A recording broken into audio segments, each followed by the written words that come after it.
The receptionist would announce loudly, "Your ex called again," every time my lawyer contacted me about child support. She'd smirk as coworkers gathered to gossip about my messy divorce. When she started a betting pool about when I'd get fired, I knew it was time. Her last day became more memorable than she ever imagined.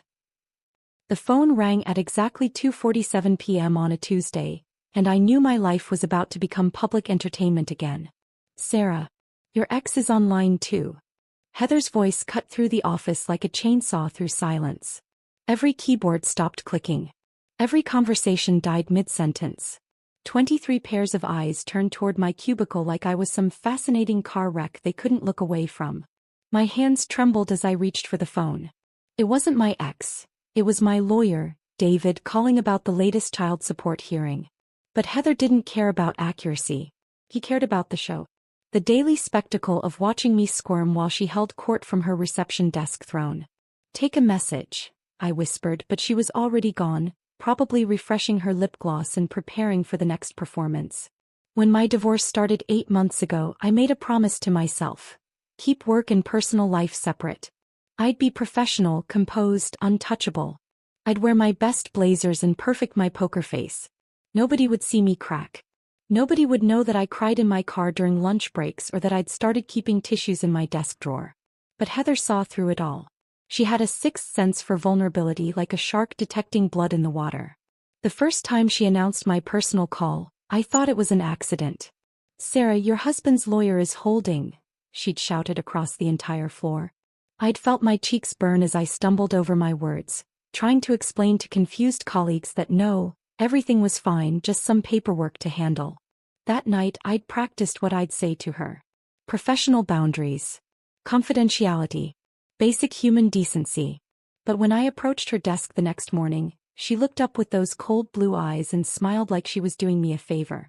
"Oh honey, I'm just trying to make sure you don't miss any important calls," she'd said, her voice dripping with fake concern. "I know how scattered you've been lately." Scattered. The word hit like a slap. She was right, I had been scattered. Forgetting meetings, losing files, showing up to work with my shirt buttoned wrong. The divorce was eating me alive from the inside out, and somehow this 24-year-old receptionist with her perfectly curled hair and cruel smile had figured out exactly how to twist the knife. The calls became a daily ritual. David would ring about custody schedules and Heather would announce, "Sarah's ex-husband wants to talk." My accountant would call about asset division and she'd practically sing, "Another lawyer on line 1 for Sarah." Each announcement felt like standing naked in Times Square while strangers pointed and whispered. But the worst part wasn't the calls themselves. It was watching my coworkers' faces change. Janet from accounting started giving me pitying looks over her reading glasses. Marcus from IT would pat my shoulder and ask if I was holding up okay, with the tone people reserve for terminal patients. Even my boss, Mr. Henderson, began speaking to me like I was made of glass, his voice carefully modulated to avoid any emotional triggers. 3 weeks into Heather's campaign of psychological warfare, she escalated. I was grabbing coffee from the break room when I heard her stage whisper to Linda from payroll, "So, is he still fighting you on child support? I mean, what kind of man tries to stiff his own kids?" The mug slipped from my hands, shattering against the linoleum floor. Coffee splashed across my shoes, soaking through my stockings. But I barely felt it. All I could hear was the blood rushing in my ears and the sound of Linda's uncomfortable giggle. "Oh Sarah. I didn't see you there," Heather said, her eyes bright with malicious joy. "I was just telling Linda how awful it must be having to fight for every penny. Men can be such cheapskates during divorce, can't they?" I wanted to scream. I wanted to tell her that Tom wasn't fighting child support. He was fighting for more time with the kids.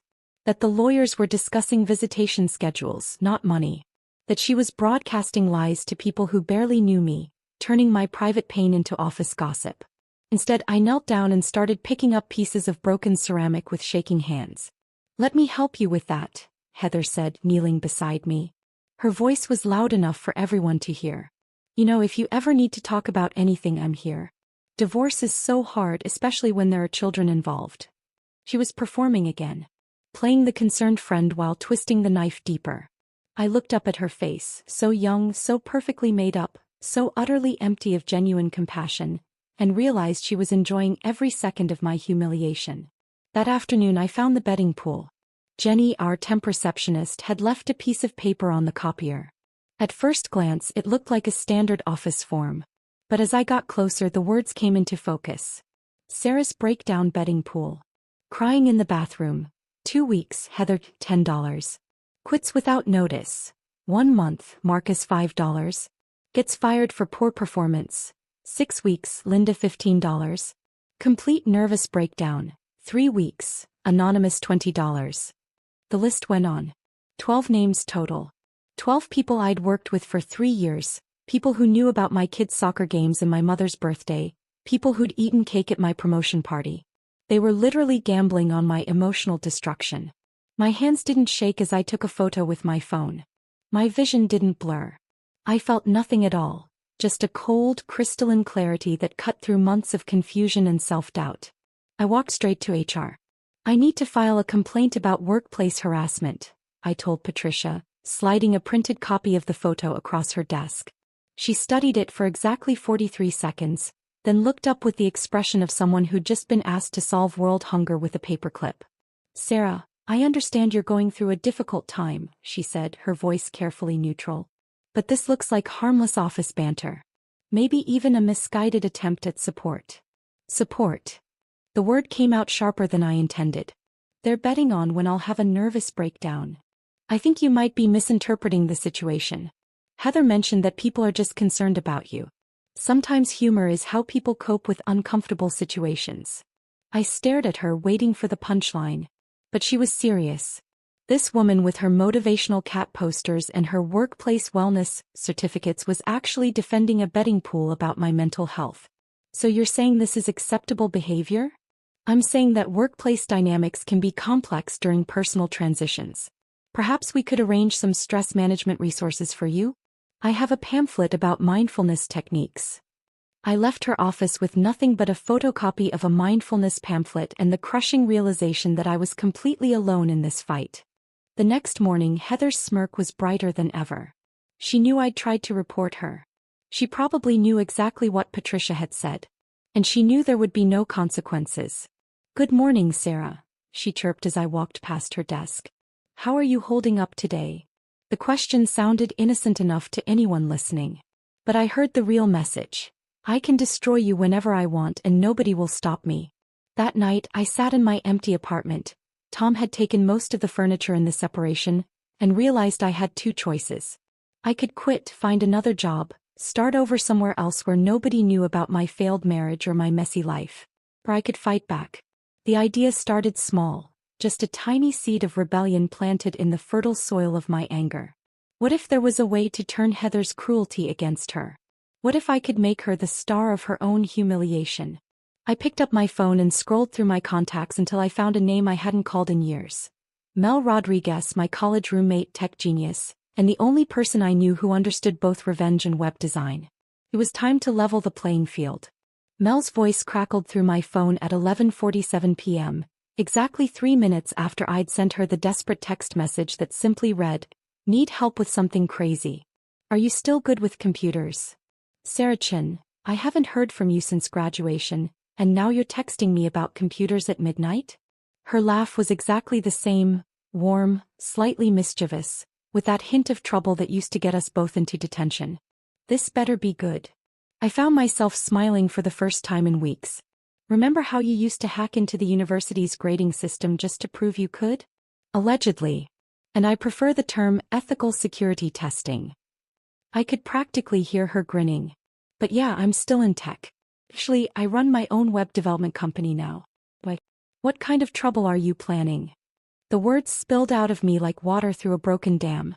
Every humiliating detail, every cruel announcement, the betting pool, HR's dismissal, everything I'd been carrying alone for months. Mel listened without interrupting, occasionally making small sounds of disgust or outrage. When I finished, the silence stretched for nearly 30 seconds.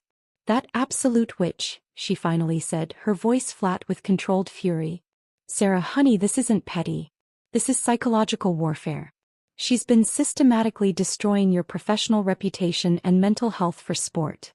I know, but I don't know what to do about it. I can't quit. I need the insurance for the kids. And apparently HR thinks betting pools about employee breakdowns are just workplace humor. Oh, we're going to do something about it, Mel said, and I could hear her keyboard clicking in the background. But first I need coffee and a proper planning session. Are you free tomorrow morning? That's how I found myself sitting in a tiny cafe downtown at 7 a.m., clutching a vanilla latte and watching my old college roommate transform into a criminal mastermind before my eyes. Mel had barely changed since our university days. Still the same pixie cut, now professionally styled, still the same intense brown eyes behind trendy glasses, still the same way of talking with her hands when she got excited. But there was something different about her confidence now. A quiet competence that came from years of success in a field dominated by men who probably underestimated her just like everyone used to. Okay, so here's what we're dealing with, she said, pulling out a sleek laptop and a legal pad covered in her precise handwriting. Heather is a workplace bully who's gotten away with it because she's young, pretty, and probably flirts with the right people in management. She thinks she's untouchable. She basically is untouchable. HR made that clear.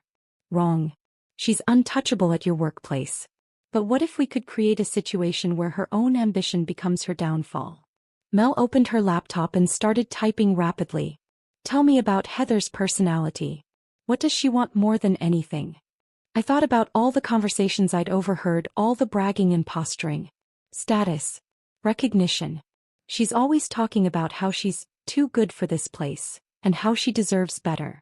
She name-drops expensive brands, talks about her networking events, posts those inspirational career quotes on social media. Perfect. So she's ambitious, image-conscious, and probably underpaid. What's her educational background?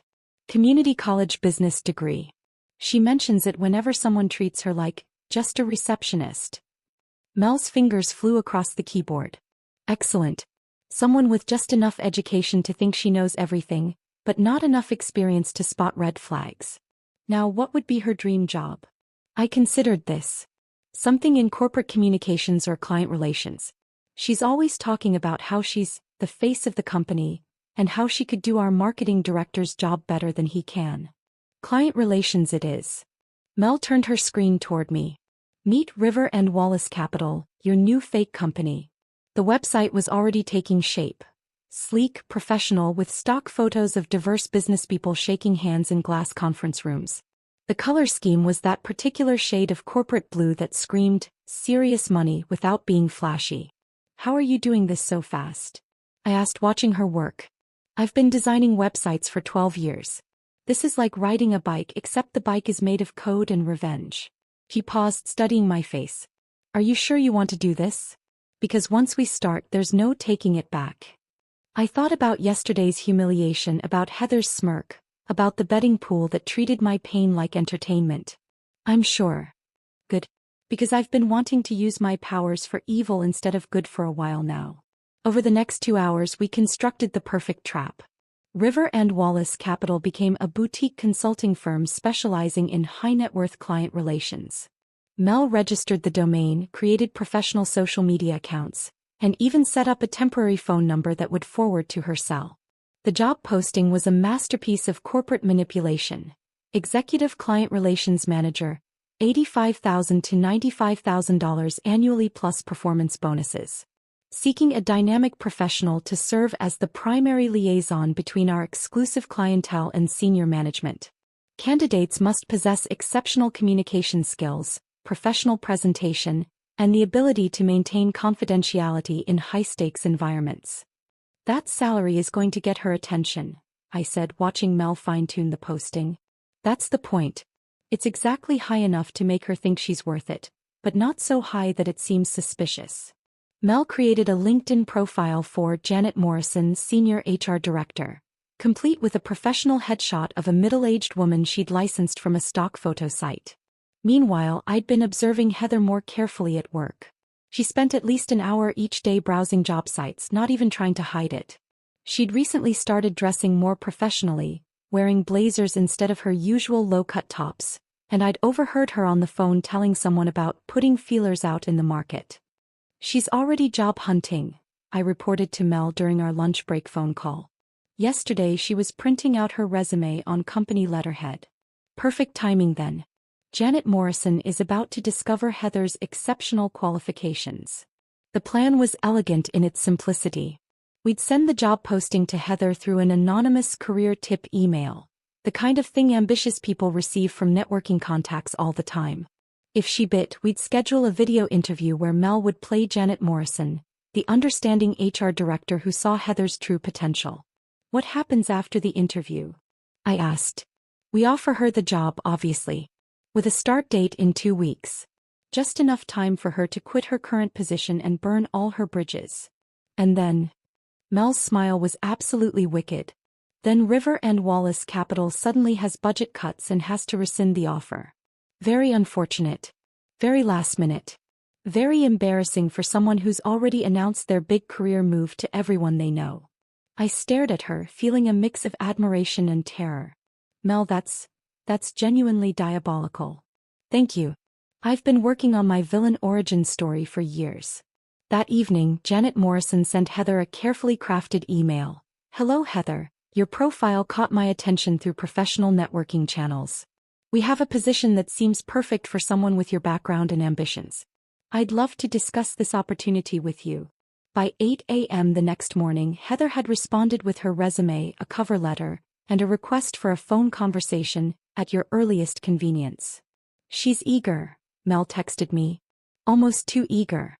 This is going to be easier than I thought. I watched Heather during the day, noting how she kept checking her phone, how she'd straightened her posture and started speaking more formally to everyone. When our actual HR director walked by, Heather practically jumped out of her chair to make small talk. She's already mentally checked out, I told Mel that night. She's acting like she's above this place now. Excellent. Time for phase 2.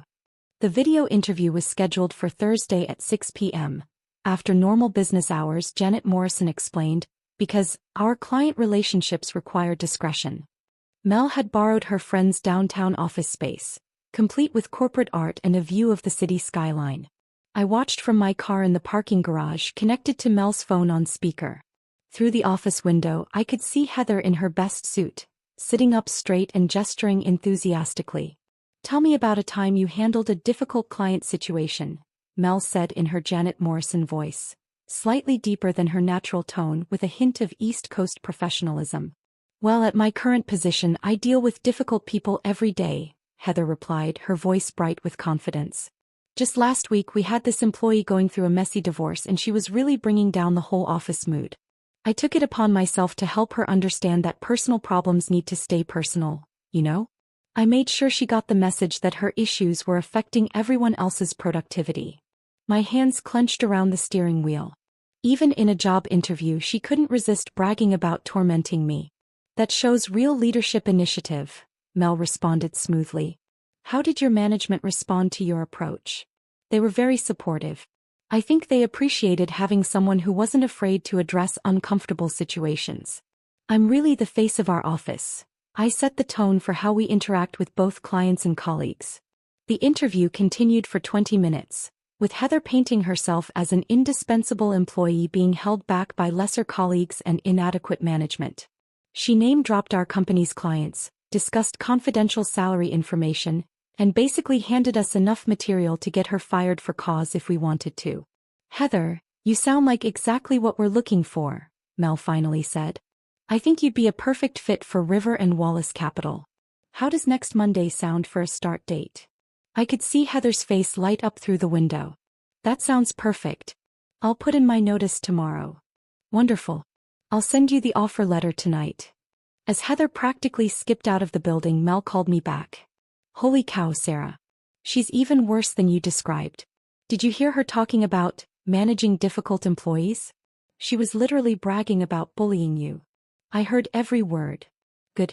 Because now I don't feel even slightly bad about what we're going to do to her. Neither did I.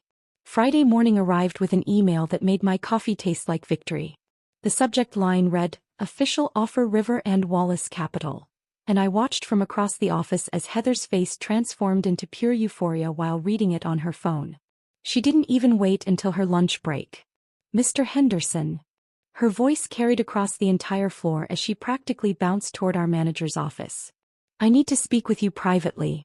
It's about my career trajectory. I buried my face deeper into my computer screen, pretending to analyze spreadsheets while actually listening to every word filtering through Henderson's thin office walls. Incredible opportunity. Prestigious firm. They specifically recruited me. Double my current salary. Henderson's responses were muffled, but I caught phrases like 2 weeks notice and transition period. When Heather emerged 20 minutes later, she looked like she'd just won the lottery and discovered the fountain of youth simultaneously. Well, everyone, she announced to the office at large, I have some exciting news to share. Nobody asked. We all just stared, trapped in the uncomfortable silence of people who knew they were about to become an unwilling audience. I've been offered an executive position at River and Wallace Capital. They headhunted me specifically for my client relations expertise. She paused dramatically, letting this fictional accomplishment sink in. My last day will be next Friday. The reactions were mixed, some genuine congratulations from people who genuinely liked her, awkward smiles from those who didn't, and knowing glances between the people who'd participated in the betting pool. I managed what I hoped looked like surprised disappointment. Wow, Heather, that's sudden, I said, proud of how steady my voice sounded. Well, Sarah, when opportunity knocks, you don't keep it waiting. Her smile was sharp enough to cut glass. Some of us are meant for bigger things. But Friday was just the preview. Monday morning was the main event. Heather arrived an hour early, carrying 3 pink bakery boxes and wearing a blazer I'd never seen before, probably bought specifically for this moment. The cupcakes were architectural marvels of sugar and spite, each topped with silver glitter frosting and wrapped in custom paper that read, "Goodbye Peasants," in elegant script font. I thought we should celebrate, she announced, arranging the cupcakes on the break room counter like she was curating a museum exhibit. After all, it's not every day someone gets to witness a real success story. Jenny from accounting picked up one of the cupcakes, reading the wrapper with obvious discomfort. Peasants? Really? Oh, it's just a little joke, Heather laughed, the sound sharp and brittle. You know, like how Marie Antoinette might have said goodbye to her court before moving to a better palace. The historical reference was wrong on multiple levels, but nobody corrected her. We were all too busy processing the audacity of someone calling their soon-to-be former colleagues peasants. Marcus from IT took a hesitant bite of his cupcake. These are really sweet. Everything about today is sweet, Heather replied, then launched into what could only be described as a victory lap disguised as casual conversation. She spent the morning visiting every department, ostensibly to say goodbye properly, but actually to deliver personalized farewell speeches that managed to be both condescending and self-aggrandizing. To the accounting department, I'll miss working with such dedicated people. Not everyone can handle high-level corporate strategy, but you all do such important detail work. To the customer service team, I hope whoever replaces me can maintain the professional standards I've established. The phones can be challenging if you don't have natural people skills. To the marketing department, I've learned so much here about basic promotional concepts. It'll be interesting to see how real marketing works at the executive level. Each conversation was a masterclass in insult delivery, technically complimentary words arranged in ways that made everyone feel diminished. I watched coworkers' faces change as they processed what she'd actually said, saw the exact moment when polite smiles turned into barely concealed irritation. By lunch, the office atmosphere had shifted from awkward celebration to quiet resentment. People were starting to remember why they wouldn't miss her. But Heather was oblivious, riding too high on her fictional success to notice the cooling reception. She spent her lunch break on the phone in the parking lot, probably telling friends and family about her amazing new job. I could see her gesturing enthusiastically through the window, her free hand painting grand pictures in the air. The afternoon brought the piece de resistance of her farewell tour. At 3:30 p.m. she appeared beside my desk carrying a small wrapped gift and wearing an expression of theatrical sympathy that made my skin crawl. Sarah, I wanted to give you this before I left. She placed the gift on my desk with the ceremony of someone bestowing a great honor. It's a little something to help with everything you're going through. I unwrapped it slowly, aware that half the office was watching. Inside was a book, Emotional Resilience, Bouncing Back from Life's Setbacks, with a bookmark placed at Chapter 3, When Personal Problems Affect Professional Performance. I thought it might help, she said, her voice loud enough for everyone to hear. I know how hard it's been having your personal life become so public. This author has some really good strategies for compartmentalizing. The gift was brilliant in its cruelty, ostensibly thoughtful while actually highlighting every way she'd made my life miserable. She was literally giving me a self-help book about the problems she'd created. Thank you, I managed, setting the book aside. That's very thoughtful. I just want you to know that once I'm gone, things might be quieter for you. You'll be able to handle your personal calls more privately. She leaned closer, lowering her voice to a stage whisper. Maybe now you can cry in peace, huh? The words hit like ice water, but instead of the usual humiliation, I felt something else entirely. Relief. Because I knew something she didn't. Her finish line was actually a cliff edge, and she was sprinting toward it with absolute confidence. I smiled. Not the fake professional smile I'd been wearing for months, but something genuine and mysterious that made her frown slightly. I'm sure everything will work out exactly as it should, I said. She studied my face for a moment, probably trying to decode my unexpected calm, then shrugged and moved on to her final rounds. At 5 p.m. sharp, she made her grand exit. Henderson emerged from his office to accept her badge and keys, managing to look appropriately sorry to lose such a valuable team member. She hugged him, an embrace he clearly didn't want but couldn't avoid, then picked up the small cardboard box containing her desk items. The box was pitifully small for someone who'd worked here for 2 years. A few personal photos, some fancy pens, a coffee mug that said "Boss Lady," and the motivational calendar she'd used to post inspirational quotes about success and ambition. Well, peasants, she announced to the office one final time, it's been real.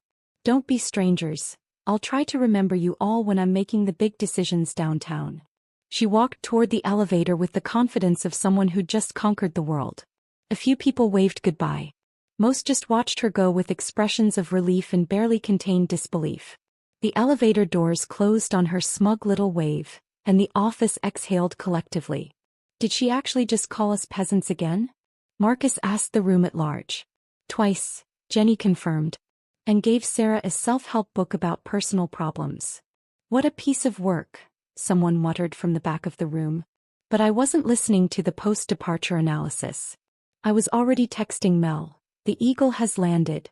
Phase 3 is go. That evening, Mel and I drove to the co-working space she'd rented under River and Wallace Capital's name. The building was legitimately professional. Glass lobby, security desk, elevator music that whispered serious business in minor keys. We took the elevator to the 14th floor and found our temporary office. For $300, we'd rented it for exactly 1 week. Just long enough to make our illusion convincing to anyone who might verify the address. Mel had outdone herself with the details. A temporary nameplate on the door read River and Wallace Capital Strategic Consulting. Inside, she'd arranged generic office furniture, hung some stock photography of handshakes and skylines, and placed several official-looking binders labeled with fake client names. This looks disturbingly legitimate, I said, running my finger along the mahogany effect desk.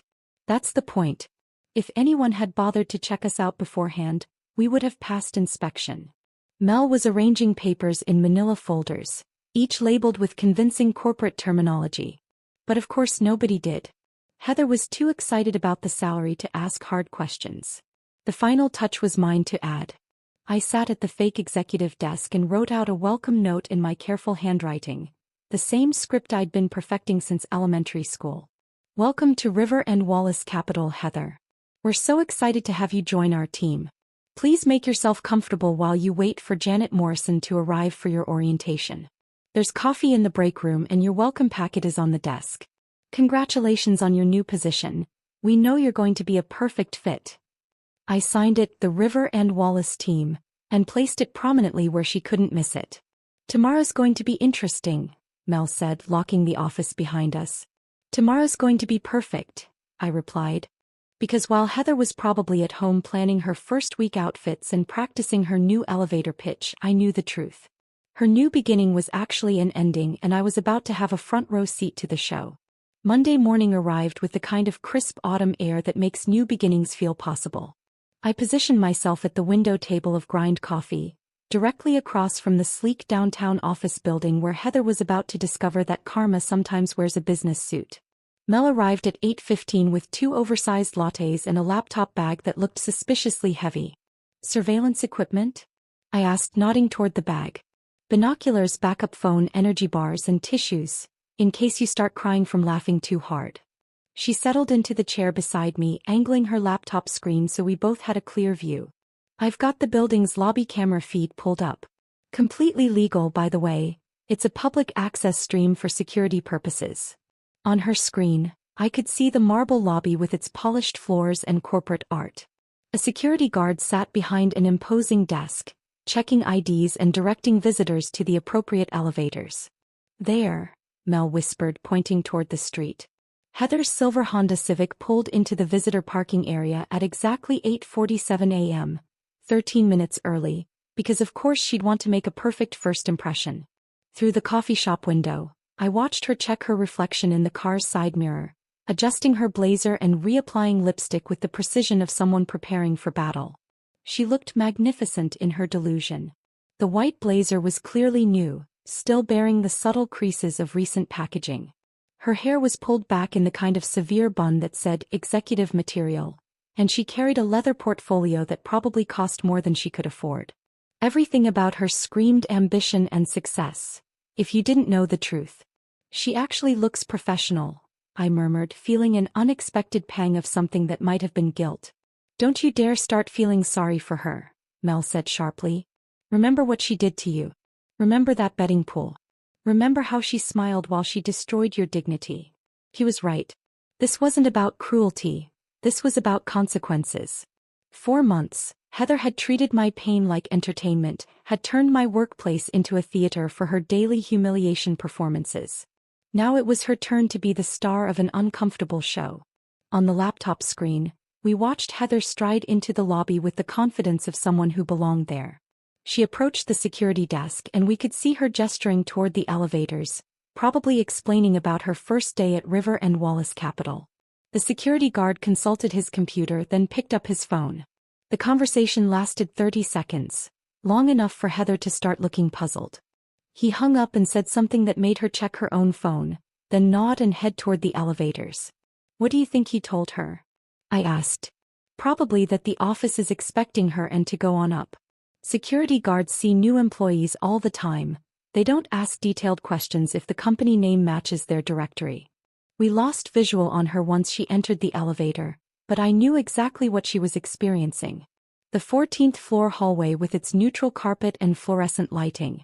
The directory board listing various companies including our fake one. The door with the temporary nameplate that looked official enough to pass casual inspection.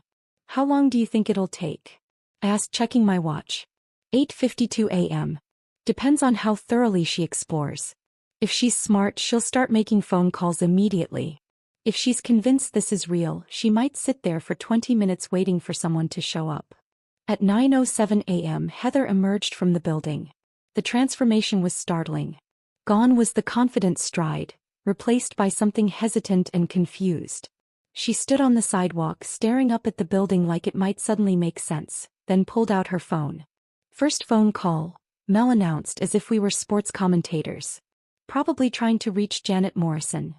Through our coffee shop window, I could see Heather's face clearly. Confusion gave way to frustration as she held the phone to her ear. She waited, then hung up and immediately dialed again. The number rings once and goes to an automated message saying it's been disconnected, Mel explained with satisfaction. Very mysterious. Very concerning for someone who's supposed to start work in 5 minutes. Heather paced in a small circle, then approached the building again. This time she spent longer talking to the security guard. We could see him shaking his head, consulting his computer, making his own phone call. When he hung up, his expression was apologetic but final. He's telling her there's no River and Wallace Capital in the building, I said. And probably suggesting she double-check her information. That's when Heather pulled out her phone again, but this time she was typing, not calling. Probably Googling the company name, trying to find some explanation for the confusion. 3, 1. Mel counted down like we were launching a rocket. Heather's face went through a series of expressions that would have been comical if they weren't so perfectly suited to the moment. Confusion. Disbelief. Growing horror. And then, The exact moment when she realized she'd been completely, thoroughly, and expertly played. She found the dog shelter, Mel said with grim satisfaction. Our fake website now redirected to the Riverside Animal Shelter, complete with photos of adoptable puppies and a mission statement about finding homes for abandoned pets. Anyone searching for River and Wallace Capital would find themselves staring at a golden retriever named Murphy who needed a loving family. Heather stood frozen on the sidewalk, staring at her phone screen. She looked up at the building, then back at her phone, then around the street like she expected hidden cameras to emerge from the bushes. She's trying to figure out if this is a prank or if she somehow got the address wrong, I observed. Give her another minute. She'll start making desperate phone calls soon. Sure enough, Heather began what could only be described as a phone call frenzy. Call after call, each one lasting longer than the previous, each one ending with more obvious frustration. She was probably trying to reach anyone who might have information about River and Wallace Capital. Former colleagues who might have heard of the company, friends in HR who could check their databases, anyone who could help her make sense of what was happening. After her sixth phone call, she walked back to her car and sat in the driver's seat with the door open. From our vantage point, we could see her bent over something. Probably her laptop, frantically searching for any trace of the company that had supposedly hired her. This is the best part, Mel said softly. Right now, she's discovering that River and Wallace Capital never existed. The LinkedIn profiles are gone. The job posting has vanished. Every trace of her dream job has evaporated like it was never real. Which of course it wasn't. But there was one thing that was very real waiting for her in that fake welcome packet. Something that would make this morning infinitely worse than just a prank gone wrong. How long before she goes back upstairs? I asked. She won't. She's too embarrassed. But she'll obsess over this for hours, trying to figure out what happened. We were wrong. After 20 minutes in her car, Heather marched back into the building with the determination of someone who refused to be defeated by confusing circumstances. This time she stayed upstairs for almost 10 minutes. When she emerged, she was carrying the manila folder we'd left on the desk. She found our little present, Mel said. Even from across the street, we could see that Heather's face had gone pale. She stood outside the building reading whatever was in that folder, and with each passing second she seemed to shrink a little more. What exactly did you put in there? I asked. The betting pool printout. The one with all the names and dollar amounts and predictions about your breakdown. Plus a little note explaining that maybe she shouldn't have made your life miserable for sport. Heather looked around the street wildly, as if trying to spot whoever had orchestrated this elaborate deception. Her eyes swept across the coffee shop window where we sat, but she was looking for enemies, not former victims, so her gaze passed right over us. She got back in her car, but this time she didn't sit calmly. She was gesticulating, probably on another phone call, trying to explain to someone, maybe a friend, maybe a family member, that she'd been the victim of an elaborate hoax. The real beauty of this, Mel said, watching Heather's animated conversation through her car window, is that she can't prove any of it. If she tries to tell people she was scammed, she has to admit she quit her job for a company she never properly researched. If she tries to report it as fraud, she has to explain why someone would target her specifically. Either way, she looks like either an idiot or someone who probably deserved it. At 10:23 a.m., Heather finally drove away. I never saw her again, but the aftermath of that morning rippled through both our lives in ways I couldn't have anticipated. Within a week, word had somehow gotten back to our old office that Heather's amazing new job had fallen through under mysterious circumstances. Nobody asked me about it directly, but I caught knowing looks and overheard whispered conversations about karma and comeuppance.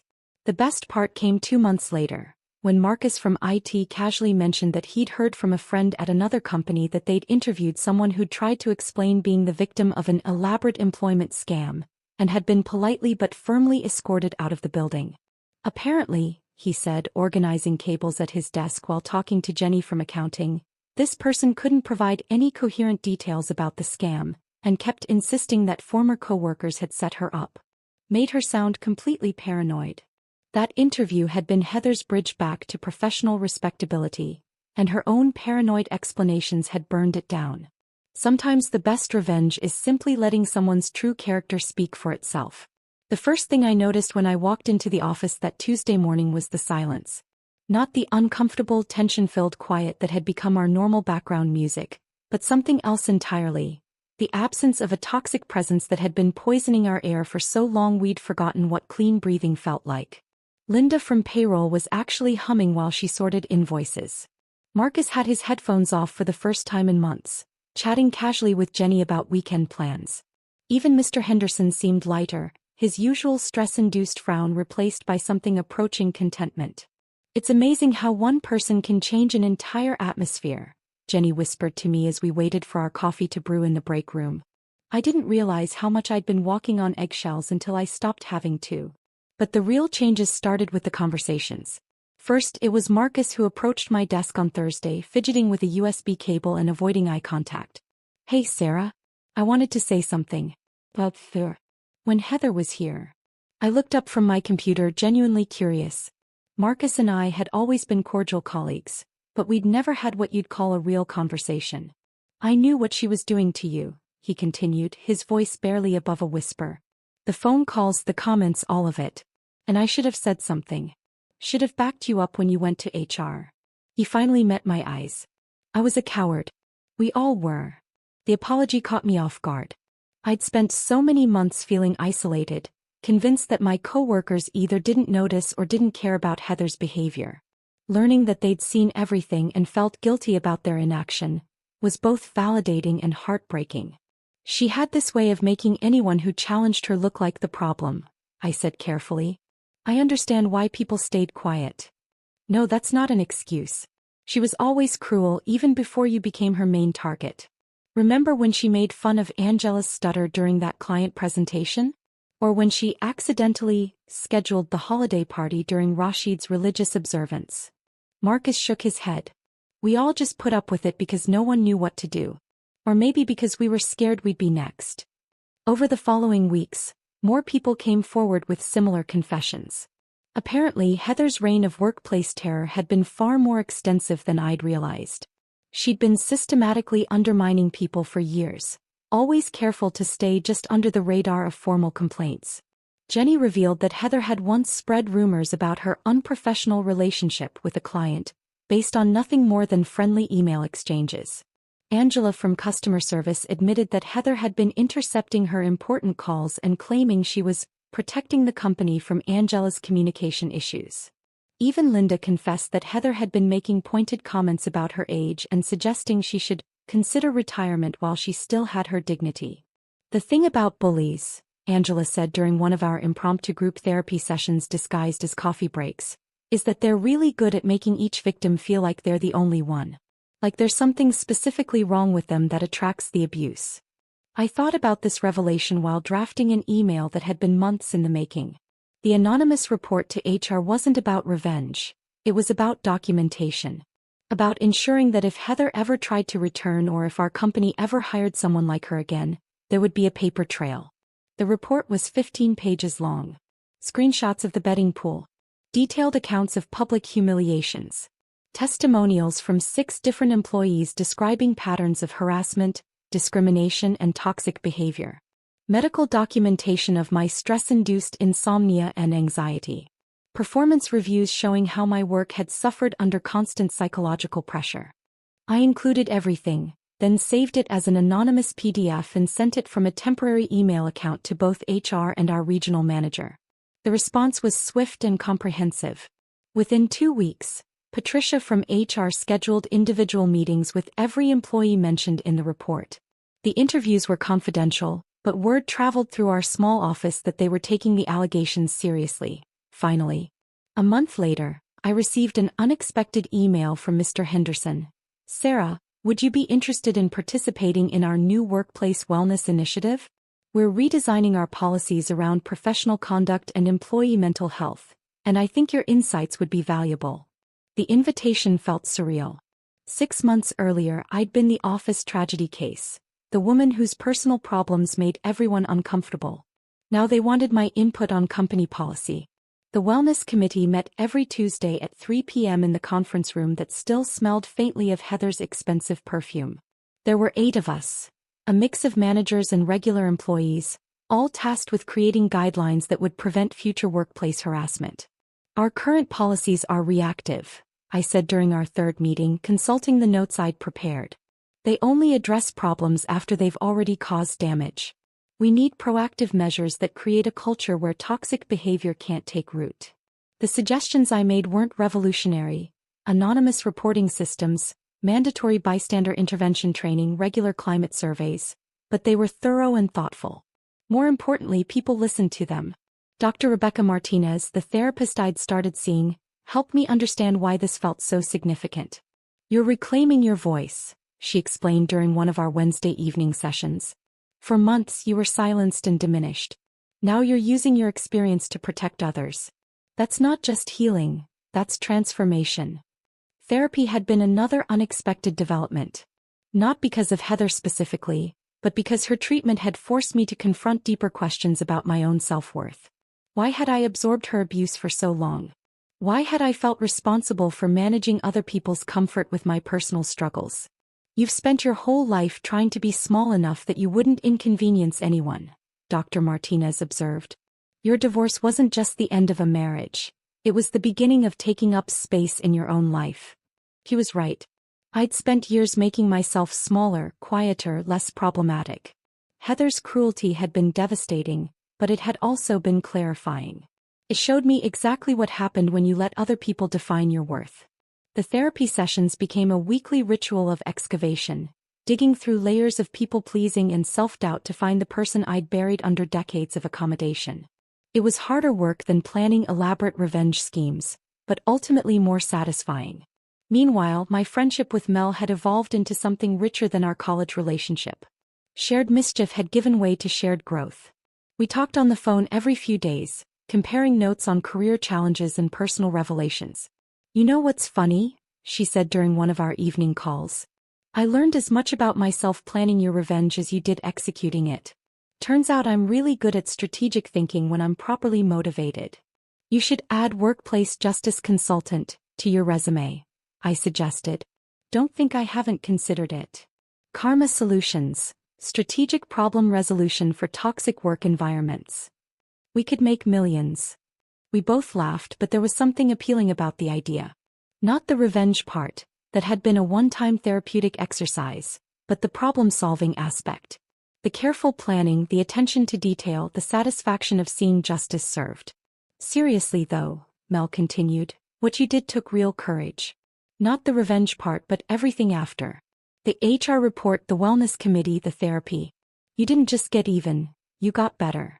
That phrase stuck with me. I didn't just get even, I got better. Because that's what the ripple effect had really been about. Not just removing a toxic person from our environment, but creating space for all of us to become better versions of ourselves. Space for Marcus to speak up about injustice. Space for Angela to address her communication challenges with support instead of mockery. Space for me to discover that my voice, when I chose to use it, was stronger than I'd ever imagined. The office wellness policy we created was implemented company-wide 6 months later. It included everything we'd recommended: anonymous reporting, bystander training, regular climate assessments, and most importantly, a zero-tolerance policy for pattern harassment. But the real victory wasn't the policy changes or the committee appointment or even the respect I'd gained from my colleagues. The real victory was waking up each morning without dread, walking into work without armor, existing in my own space without apology. Heather's absence had created room for all of us to breathe again. And in that space, we discovered we were stronger, kinder, and more capable than we'd ever been allowed to believe. The finality of it all didn't hit me with fanfare or fireworks. It arrived on a Thursday afternoon in March, 6 months after Heather's dramatic exit, when I realized I'd gone an entire week without thinking about her once. I was reorganizing my desk drawer, the same one where I'd kept tissues during my darkest days, when my fingers brushed against a small piece of paper I'd forgotten was there. The copy of the note I'd left in Heather's fake welcome packet. "Maybe now you'll learn not to bet on someone else's pain." Looking at those words now, written in my own careful handwriting, I felt something unexpected. Not satisfaction or vindication, but a kind of gentle closure, like finding the last piece of a puzzle you'd given up on completing. The note wasn't about Heather anymore. It had become something else entirely, a testament to a version of myself I'd discovered in the depths of humiliation. The woman who wrote those words had been angry, yes, but also strategic. Hurt but not broken. Invisible but not powerless. I smoothed the paper between my fingers, remembering the satisfaction I'd felt placing it in that manila folder. Then I folded it carefully and put it back in the drawer. Not as a trophy but as a bookmark in the story of who I was becoming. My divorce had finalized the month before with all the drama of signing a cell phone contract. Tom and I sat in a sterile conference room while lawyers shuffled papers and discussed asset division like we were dissolving a small business rather than a 15-year marriage. When it was over, we shook hands in the parking lot. Not out of animosity but out of the strange formal politeness that replaces intimacy when love dies slowly. "I think we'll both be happier now," he said, and I realized he was probably right. The relief was immediate and profound. Not because I was free from marriage, but because I was free from the constant low-level anxiety that had become my baseline. Free from lawyers' calls and custody negotiations and the exhausting performance of holding it all together while my life fell apart in public. My weekends transformed from survival exercises into something resembling actual living. Saturday mornings that used to begin with panic about the week ahead now started with coffee on my small balcony, watching the sunrise paint my neighbor's garden in shades of gold and pink. I'd started gardening in containers, herbs and cherry tomatoes and flowers whose names I was slowly learning. There was something deeply satisfying about nurturing things that grew quietly, without drama or manipulation or toxic competition. My basil plants didn't judge my emotional state or bet on my likelihood of success. The kids adjusted to the new custody arrangement with the resilience children possess when adults stop pretending everything is fine. Emma, my 12-year-old, actually seemed relieved when I stopped trying to maintain the fiction that mommy and daddy just needed to work some things out. "You seem happier now," she said one Sunday while we planted marigolds together. Like actually happy, not just pretending to be happy. The observation hit me with unexpected force. How long had I been performing happiness instead of experiencing it? How many years had I spent managing other people's comfort with my emotions instead of actually processing them? "I think I am happier," I told her, surprised by the truth of it. "Sometimes things have to fall apart before they can come back together in a better way." "Like when you broke that vase last year and glued it back together with gold?" she asked, referring to a Japanese pottery technique I'd tried as a stress relief project. "Exactly like that." The reading had started as escapism, romance novels and mysteries that transported me far from my own complicated reality. But gradually I found myself drawn to memoirs and biographies of women who'd rebuilt their lives after loss. Stories of quiet resilience rather than dramatic transformation. I read about a teacher who'd started a literacy program after her husband left. A nurse who'd gone back to school for her doctorate at 55. An accountant who'd learned pottery and now sold her work at farmers markets. None of them had revenge plots or dramatic showdowns. They'd simply decided to outlast their circumstances and become something new in the process. Dr. Martinez helped me understand what was happening during one of our sessions. "You're grieving the person you used to be," she explained. "The woman who absorbed other people's cruelty and called it keeping the peace. The woman who made herself small to avoid conflict. That person served a purpose for a long time, but she doesn't serve you anymore." He was right. The old Sarah, the one who'd trembled when Heather announced her personal calls, who'd accepted humiliation as the price of employment, felt like someone I'd known intimately but had finally outgrown. The new Sarah still felt uncertain some days, still caught herself people-pleasing out of habit, still occasionally woke up with anxiety about problems that no longer existed. But she also did things the old Sarah never would have attempted. She spoke up in meetings when she disagreed with decisions. She set boundaries with colleagues who tried to dump their responsibilities on her. She said no to social obligations that felt like work. She took vacation days without apologizing for the inconvenience. Most surprisingly, she'd started enjoying her own company. Friday evenings that used to terrify me with their emptiness now felt like gifts. I'd cook elaborate meals for one, watch documentaries about subjects that fascinated me, write in a journal that nobody would ever read. The silence in my apartment wasn't lonely anymore. It was peaceful. Mel visited for a weekend in April, bringing wine and curiosity about my transformation era, as she called it.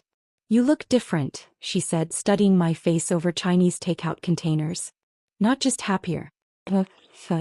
Like you're actually inhabiting your own skin instead of borrowing it."